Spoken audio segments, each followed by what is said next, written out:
Ja, jeg vil også sige godmorgen til jer, og I kan høre noget alle sammen, ikke? Super. Og sidder I godt alle sammen?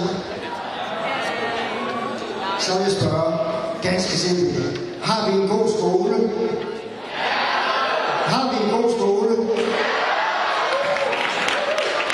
Spørgsmålet er, hvordan vi gør en god skole endnu bedre.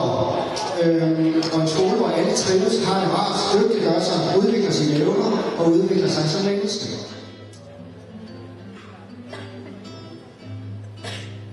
Jeg elsker tørre gymnasium. Jeg elsker mit metier.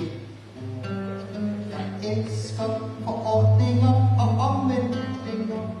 Og elever er gode ved mig. Jeg elsker dem, og de elsker mig.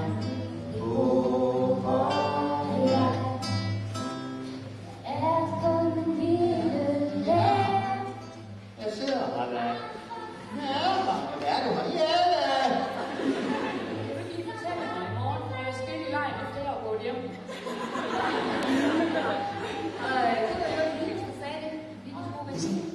Men kan vi være enige om, at det skal være en rar arbejdsplads for lærerne, et rart skole for jer? Og det har noget at gøre med smil, og leg har noget at gøre med læring, for man kan ikke lære noget som baby, uden at man leger. Man har ikke lært heldigvis endnu at sætte sig ned på en skolebænk og tie stille, sidde stille. Så man leger hele tiden, indtil det bliver pillet ud af det. Og de elsker mig.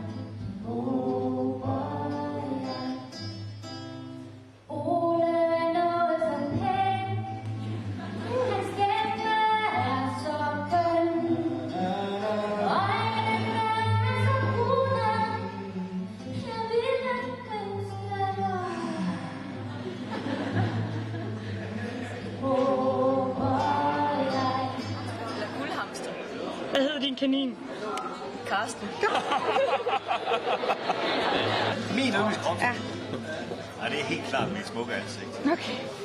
Det vidste Jeg elsker mit metier.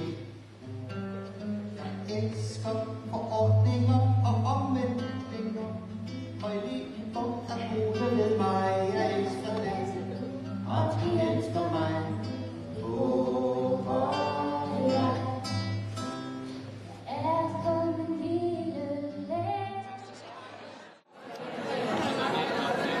Er du imponeret over madlavningen?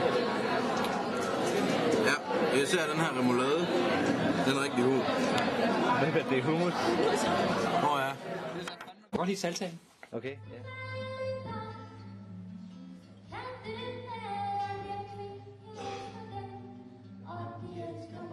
Det gamle udtryk, der hedder, at et smil er den korteste vej mellem to mennesker. Så vi kan godt gøre noget, og det må godt være sjovt, og et smil kan være det nemmeste sted at starte. Men jeg tror jo på, hvad de siger. Det lyder nemt.